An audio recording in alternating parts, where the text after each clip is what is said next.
welcome back to Pyre. I'm dear darling, and let's lead our band of exiles to their freedom and absolution. I want to start every single video saying as gamers play fun as have, you and me, which if you don't know, that's a Baba's You intro. I don't know why, it's now conditioned into my brain. I guess I've been doing it for too long compared to the other ones. But we are going to... Last time, I don't remember what we're doing, but we're instilling fear into the withdrawn, whoever... Oh, we're fighting the bog dwellers or something. You do your best to keep up with Pyre as she delves into the boundless waters of Sharpshoal, an icy flow near the Isle of Calmere, sturdy enough for landing. Even once proud worm knights of Cedar you intend to avoid the cold here. She indicates that some of her winged sisters may be nearby to lend their aid. This is as far as you can follow, reader darling. Please excuse me for a little while. She swoops off, leaving you on your own. Some time passes, during which you can almost feel the downside encroaching all around you, and then, why am I even here then? Well, that was certainly interesting. I suggest we get out of here. It would appear the withdrawn soon will have a little accident that should dampen their spirits. I don't really feel good about that, I suppose. Pyre ensures all withdrawn shall suffer -3 hope of the next right. Alright then, I guess. Do I want to know what you did, Pyre? I wonder if I'll talk about it actually when we face him. It'll be like blah, blah, blah, blah, blah, blah. Especially if we actually fight Pyre himself. Oh, hello! Messenger pack. Oh, this must be from Ruki, who we liberated a couple of episodes back. A messenger imp with the news and rumours from the other side comes huffing towards your wagon, here in the dark waters of a deathless tempest. You let in and offer it some light refreshment, as Ruki would have done, but his message turns out to be about him. You learn Ruki's past transgressions have all been forgiven since his return to the Commonwealth. Cool. He was even offered a well-appointed home and place of business. I forgot what he did, but it must have represented just the kind of lavish lifestyle that Ruki always claimed to have had for himself and his extended family. Eventually, and somewhat reluctantly, however, he refused the gifts. Instead, he tracked down Volfred's agents and gave them ample information, thus emboldening their ranks. The last bit of the message sounds as though it was transcribed word for word from something Ruki said. It simply reads, "The rest of you better get back here soon, or else!" You thank a messenger in for the report. Soon it has all your companions talking. Ah, the noble Ruki! He sets a shining example unto us all. Don't you think he must have been sad to turn down a house? I hope he isn't sad. It seems the Green Tower had himself a conscience after all. Hard to believe he would have turned down living in that kind of luxury, though maybe he got used to it out here. The days aren't quite so bright without him, though sounds like he's doing well out there. I understand Ruki holds no small degree of influence, at least among his kind. The news of Ruki's liberation fills you and your fellow exiles with newfound resolve. The messenger imp accepts some scraps to eat from you and rushes off. Your companions gain +1 hope for the next right. Cool. Wish Ruki luck. Good luck, Ruki. You're killing it out there. Probably, maybe. Well, or maybe not literally. You know what I mean. You know, like slay Ruki. Your wagon shudders to a halt at the Isle of Calmere. Bizarre outcroppings give it a forbidding feel. In the distance, you hear odd gibbering noises that sound like drive imps? Drive imps. Commence a right. Page revealed Isle of Calmere. Whoa, how'd you guys find me a way out here? I mean, this is for extra special customers. Nah, I'm only joking. You're the only customers I got. Got you again. Only joking about that too. Because I get tons of customers. It's just that they already bought a lot of stuff today, so they're not here, okay? Anyways, I just got a little something here, which maybe you'll be into. Been hearing about these little numbers for a while. Check it out. He reveals to you a set of twin rings, jeweled band and rune band. I'm gonna guess that if you have two people in the rites equipping them together, they both get, like, buffs. I'll start around briefly gain infinite stamina. What? If an ally has a rune band. That's pretty strong. Interesting. Jeweled band, an old enchanted ring never found far from its humbler looking counterpart. A plain rune band, a plain looking enchanted ring never found from its far more attractive counterpart. I don't know, these both look really good, and not just because they're kind of palette swaps of each other. So basically it's an all-round sort of buff and you get infinite stamina. That's a pretty good thing. Thinking these things are supposed to be for a couple of lovebirds. Know what I mean? But anybody could have probably used them, provided it was to buy them off of me. Duh, I was gonna get them for myself, but anyways, let me know if you want them. Well, how expensive are they? 88! I don't have that sort of money, so sorry. Bye. See you guys. I want to be sad because we didn't buy anything. But we got a new page in our book. I forgot to sell the thing to him, but whatever. The Isle of Calmere. The traitor Calmere rope caller. Whereas he brought about our empire's fall, whereas he nearly claimed the life of our dear Solium, we forgive him. We've forgiven him. We give a certain thanks to him, for he's played a vital part in the star's plan. If not for him, then we, the 8, would never have aligned. We never found a rope caller. He fled into the sea toward an isle, which we knew well to avoid. 'Twas there that we think Calamo's tattered mantle finally did him in among the wild imps. Should the stars ever converge above the isle, it shall be to signify that their long dance across the skies is drawing to a close. Oh. But he was like some sea worm, right? Still can't ask what's on your mind, which is fair enough. I guess we'll commence the rite. Should we at least have a little look and try and figure out who we're going to bring for this rite? Who's got the most inspiration stored up with? It's not Jodie. Sir Gilman, Bertrude, and... Well, who are we sending back next liberation rite? I think we're doing Headwind, probably, right? So we should do Headwind, so just to make sure he's got the most XP. Because who's got the most Amonos? Jodario?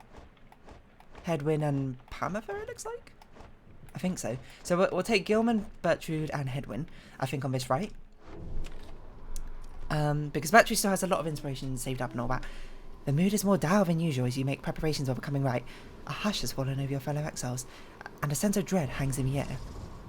At least one of your companions is unfazed. We sense the influence of one of our own.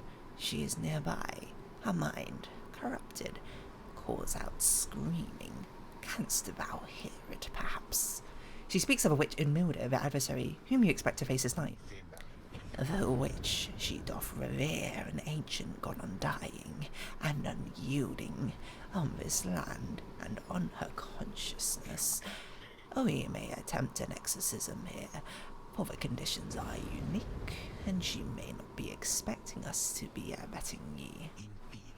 However, 'tis a risk upon her mind and my own, although a worthwhile risk, perhaps. Bertrude seems to think Unmilda can be weakened somehow through becoming right. Then the stars above begin to shimmer with their strange light. I wonder what that's meant to mean. I suppose that's sort of Bertrude's story quest. Well, not story quest. You know what I mean, like questing and thing. Mythic. There, the star of Islak, our adversary worships it and whom it represents. Fixate upon that star, reading one, if thou darest invoke its power. Do so, and our adversary Unmilda she shall be emboldened, but also left vulnerable to our own sorceries. We may yet limit her ambitions thus. Sure, and I'll give it a shot. Bertrude asks you to invoke the Star of Islak in this rite. Consider a wish. So who's this one? Wait, which one's Islak? Lord Gandroff. This one. Shall be more cunning and quick to react. Okay, we'll do this, but then we'll turn off a lot of these other ones. Let's not make you quicker. I think one of these is fine. This one's probably more fine, I'd imagine. I don't know. I'm a little bit nervous about this one because I'm really bad at, this game. Oh, this one has plus 10 enlightenment. I didn't realise they had different amounts. Okay, we'll do this one. This is, I assume, basically playing on a slightly harder difficulty. So we're going to do our best to, bring our A game to this. So there's no need, I think, for us to nerf ourselves unnecessarily. I mean, 3% XP is not really all that much XP, I'm going to be perfectly honest. But 10% is quite a lot. To you as ever, O you exiles of the Night Wings. We haven't been to this arena before, have we? I don't recognise this. It looks very pretty, though. To the blasphemous Isle of Kalma. Here you are to be Kalma, not Kalma. Okay. more gibbering nitwits than usual. That's a bit rude. What on earth is this? The triumvirate you stand against shall Oh, be imps! the withdrawal It literally looks like a soccer field or something. out their pious flame and show your worth. Certainly do our best. Now 100. How much do they start off with? 102. So what have we here? Ye have returned once more into our presence. We sense something among ye. Who? Bertrude steps forward and gazes at her adversary. Foul maggots. We should have known. But Bertrude does not respond. Ye Nightwings, that one shall be of little benefit to ye. That one's sorceries are a mere pittance to the overwhelming might of Islak. Well, okay, I mean, that's not really a fair comparison, I think. Soon you shall see. Kind of comparing like a literal deity, right? What's your voice? I forgot your voice. Reading 01. Though invoke for stars ye slack, so then beware. For our sorceries shall Udmild be cast into hopeless doubt about her faith upon her god. It shall be done if we prevail, but only if. Our own mind shall perhaps be forfeit otherwise. Oh, that seems like, you know, pretty bad. I didn't realise that's how much was riding on it, but it seems that through the outcome of this rally, either Ardmord shall be permanently weakened or Bertrude shall instead. Oh, okay. So headwind. Oh, power costs all with greater ease and gains infinite stamina on hit. Oh, again, we'll just check yours. Regenerate stamina twice as quickly. While bearing all Bedouin's allies move with and pass all, but more quickly. Okay, anyway, we said headwind. Headwind. Shiru Summer. We said Sir Gilman, who's got a salute which freezes all exiles, and I forgot that's very strong. Summon Gilman and all his allies are banished, he shall instantly return. So Gilman jumps faster than usual. Okay. Sir Gilman. It's a very aggressive squad we got there. And finally, Bertrude, who has less. This is the comeback mechanic. I remember that's what I chose. So what do you have? Start by the adversary's Pyre automatically suffers 20 damage. That's pretty good. So if we started with 30 less damage as well, we'd have 50 health right now, which is crazy. What do you have? So you deal bonus damage. Okay, so this is just an incredibly aggressive squad. So we're going to choose Bertrude. Very well. Face us now, Udmild, with or without the aid of thy dead god, whom those so cherish needlessly. Now then, right wings, you. Oh, that's not your voice. You wish to mock ye, slack. Ye in your infinite foolishness shall be among the first to suffer. Sure, I don't know. As the rite commences, the imps throughout the cavernous area roar with excitement. Oh, they actually move. Our struggles and our plan. Mere entertainment to those lonesome creatures. Begging your pardon, sir. The imps of the Isle are quite passionate about the rites. Just now they offered a bounty in soul, if our triumvirate proves worthy. They would pay us. In exchange for what, exactly? And where do we get the soul, for that matter? My understanding is that they wish to see us perform various feats of glory. Feats of glory flashy displays of mastering rites which certain types of imps are willing to pay to see. Oh, okay, so this is a new mechanic where if we do certain things in rites, we get more money for it. As for the source of their wealth, who can say how much soul lies within lost seas? Reader, it may seem beneath you, but the opportunity is real, if the soul could be a benefit. Indeed. Then, reader my girl, it is yours to decide if entertaining these sad creatures is a justifiable distraction during these affairs. We trust your judgment. Now let us not distract you further here. Henceforth, you should be tasked with feats of glory in the rites. Okay. Banish 2 exiles in a single aura cast. What's jump? I feel like that is going to be a rather difficult one. Never mind, it's super easy. Did that miss? Okay, maybe. No! Perhaps I shouldn't have done that, huh?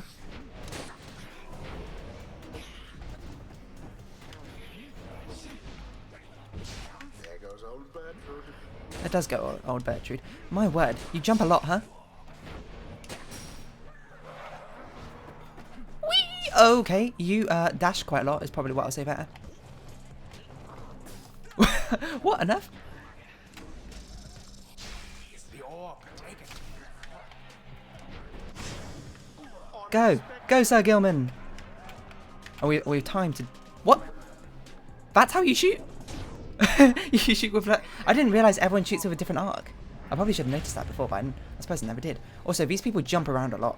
Is all I've really learned. Glorious. Oh, I can't. I ran out. I ran out of whatever it's called. Nice. No. Let's just spawn camp them, I guess. No, what on earth? Gauze bracer. Nice. Is that done? Excuse me? What? You just ran straight. I guess you're immune or something, but no. What? Oh wait, Sir Gilman. Sir Gilman. Oh, Sir Gilman's permanently gone. I forgot. One of our own. Seek if ye thy lifeblood for thyself, yes. Your generation. Tampering with the eldritch forces of which ye knowest not, ye forfeit everything for an abomination from the stars. Coins, we thought ye perchance ye sought for true enlightenment, yet ye reveal yourselves to be as narrow as the things which with ye now consort. Ye slack shall deliver ye as all the rest. Alright, dude. Just like chill out or something is probably what I'd say. No! I'm just gonna like chill for a bit. Stunning Claymate ain't as good as I thought it was. Jump! that's not how you jump. Alright. Jump, jump! What on earth? Not very good at this is probably what I'll say. Let's not get Bertrude killed. I must say these imps are very annoying.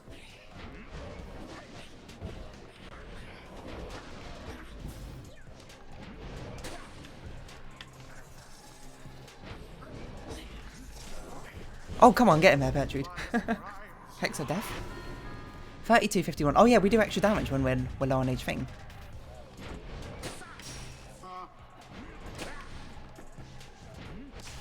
Oi.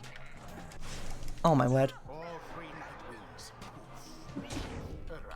I can't deal with their massive auras. is all I'm sort of like learning here.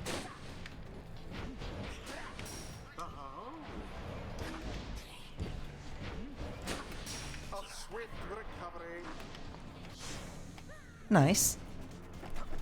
No, go, go, go, go. Safe return, 22. Are we doing well or not? I can't really tell. It feels... I can definitely feel them having better reactions as they're actually dodging out the way of my things now. The imps grow more... The imps grow more and more agitated with each passing moment. Some start spilling onto the sacred grounds. Foolish imps, untamed, stay back. Ye spawn from ye slack. Ye learn his patience. I don't really know what that's meant to mean, but... What are those black-dead creatures doing? This is a sacred tradition, not some boorish spectacle. Isn't this what... They were always here, weren't they? Alright, just slam dunk it. Don't even think about it. I didn't realise we were winning. Were we still lower health than them? Oh, that's probably why. So she probably did 32 damage rather than 27 damage. I'm just starting to be aware that I still have no strategy when it comes to the Pyre, right? I'm still basically just running blindly at them, sometimes eliminating them. But you know, at least we can weaken Admilda a little bit, I guess. I don't know. How can this be? How can this be? You slack. Answer us. You slack. You slack. Witch Admilda continues with her screaming, having been defeated in the right. You observe Bertrude there, fixed in a meditative pose. There. That's not your voice. There, Admilda. Relents. Relents. Thy God has not abandoned me, because thy God is dead. Thy God is dead. Pray to him all thou likest, yet it shall do thee no good. As Bertrude recedes into the shadows, Admilda slumps down, staring at nothing before her. So, I guess we helped her? Impossible. This cannot be. Answer us. Answer us. Admilda suffered -5 hope permanently. Well, hope is a very strong thing to have, you know, against him, so, you know, I'm not going to complain about that. And Headwind leveled up a little bit. No matter what anyone says, I refuse to think there's some sort of limit to one's understanding of all of this. Cool. Titan stars plus 10%. I'm never choosing that Titan star again. That is a difficult Titan star. Headman has banished cause banished enemies to remain banished 2 seconds longer than usual. That's basically like plus whatever amount of hope. Just a huge amount of hope. May instantly return banished allies by moving to where they fell.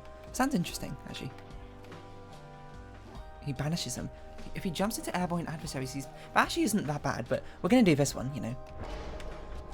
+2, like, second duration, I think, of them being banished is pretty good. And Sir Gilman gets a nice little upgrade. This night wonders at times about why we are here and which forces have transpired to bring us here together. Has Under King Ors himself taken an interest in this noble quest? Use slash instantly recovers all his stamina. Use it again to instantly return to previous beam, banishes and wider. Oh yeah, this. Oh yeah, I didn't like his trees. For 10 seconds after banishing an adversary, Sir Gilman deals additional 10 damage to adversary's Pyre. Okay, well I guess I'll take this, even though I like never banish anyone with Sir Gilman in the first place. Conducted rites. The strange designs of 8 scribes. The everlasting sorceries are stronger within this land, and we shall yet make further use of them, we think. Cool, I guess. Tutorial Blast is wider, larger angle. Charge up time. I don't think charge up matters, and I think it being bigger is better. Stubborn Flame is a really good one, so I can't wait to get that, to be honest. Until the stars align indeed. Random commentator who he's... I wonder if we ever get some lore about him. It's quite possible we already got lore about him, I just didn't realise it was about him, so, you know, I'm just sort of remaining ignorant to the fact. After you and your fellow exiles defeated the Withdrawn, you find the lone minstrel tending to one of your own. Hedwin seems to be unwell, although you cannot sense why. Hedwin, no! How are you feeling, sir? I've been worse, but my limbs... I can barely move. It's like I'm hardly here. I see. Then please do not exert yourself, or try. The lone minstrel motions for you to come closer. Reader, Hedwin appears rather disorientated and more fatigued than usual. Reported feeling may not be entirely present. Reported feeling not entirely present. Symptoms of banishment sickness, an ailment suffered by those who frequently conduct the rites, debilitating but fleeting. Oh. Is it he's done too many rites? The sense of loss and isolation during banishment sometimes extends beyond that time. What about Jodie, babe? He should soon be able to take part in light activities, I think, but under no circumstances shall he be able to conduct the common rite. Now then, I ought not to keep you from the stars above. Please go and have a look at them, for all of us. I think are anxious to depart this place. Well, hopefully it's not a liberation rite, and I don't think it is. Hedwin got banishment sickness. The stars yet shine for you, revealing various paths forward. I don't feel like Hedwin's done significantly more than anyone else, but alright, I suppose. That's everything really for me to decide, I'm going to be perfectly honest. So, who's are we going to do? Volfred's planner, we knocked not you down a few pegs. We're going to be fighting Chastity or Dissidents, probably. I don't remember who you are, so I don't really care about you. That's not one of them. We could fight you, but also your story seems very uninteresting to me. Where's the other one? Chester.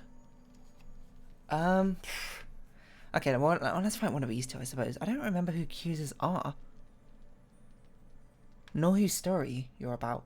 I guess we'll fight Weird Tree Dude.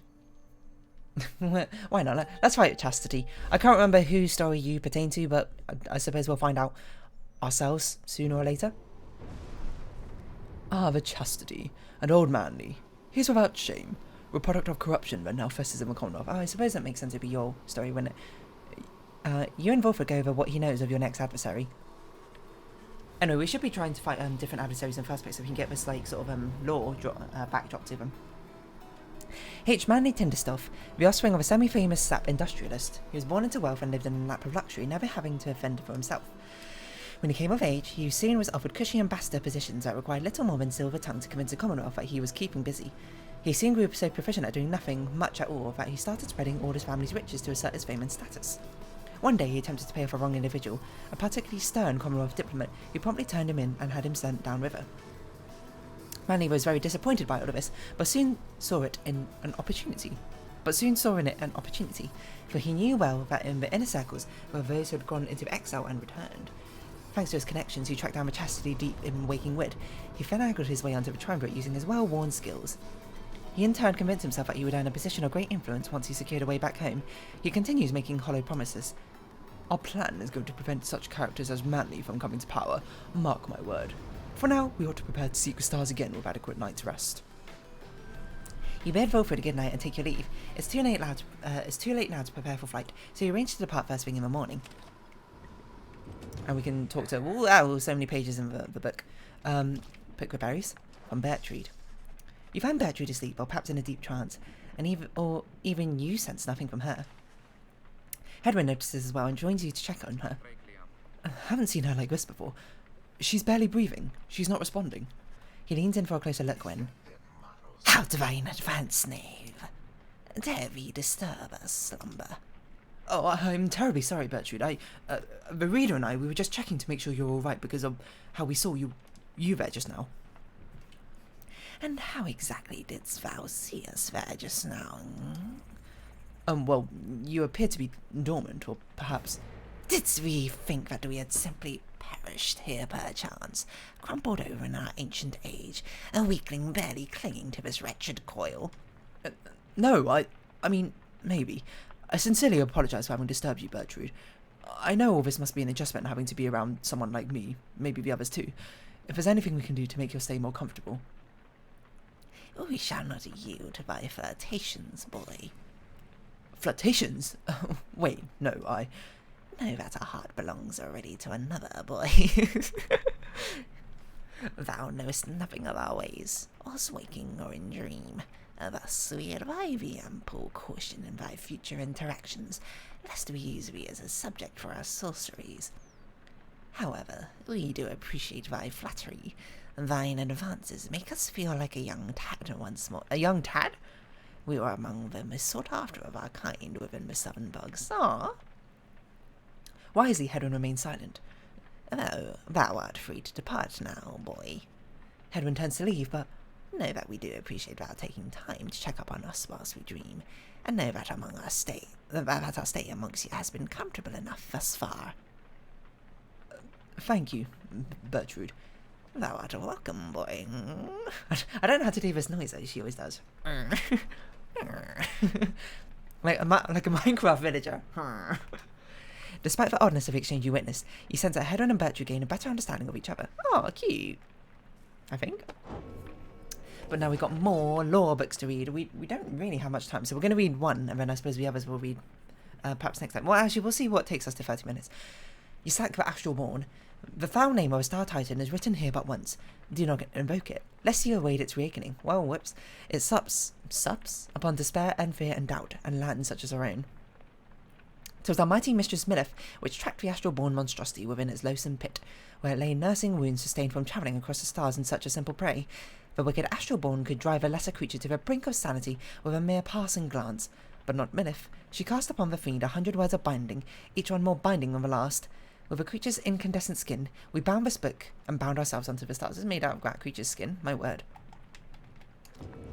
So what other things have we got in our book? The Withdrawn. The Withdrawn did spawn forth from the wild witch Milith in his vigilant pursuit of the unknown and unknowable. I felt a certain kinship. Whether Withdrawn were Milith's kin by blood, or merely worshippers, we trusted one another not to ask or care. What mattered was that Milith chose the most audacious minds who stopped at nothing short of the impossible. Though ever distant, the Withdrawn revealed to us such truths about the land which lay long hidden, even to one such as I. Their knowledge, ever waking into newfound depths of consciousness, they lead us all to better know ourselves. Whoa. Seek inner enlightenment or something. Yeah?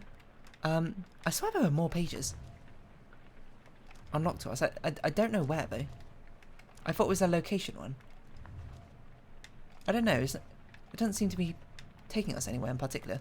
I haven't noticed that we've got all the chapters unlocked now, but I guess that was all of them. So never mind then. So I wanted to see how many rites Hedwyn had done. I don't know if it says. I thought it said on these pages, but it doesn't really matter. We're not using Hedwyn next time anyway. We'll be using May, Pamitha, I guess Bertrude again? I don't really know. So we're sending Hedwyn back next time, and then afterwards we'll be sending probably Sir Gilman, then probably Jodie, and then I'm gonna think about what happens from there. But I suppose we won't really have to worry about that till next time. So if you have been watching, thank you very much. So in Pyre, I've been Dear Darling. Any likes, comments, subscription, shares are greatly appreciated. Join me Dear Darling Discord and follow me on Twitter down below. Hope we can see each other again, but for now it's our farewell. So until next time, bye bye for now.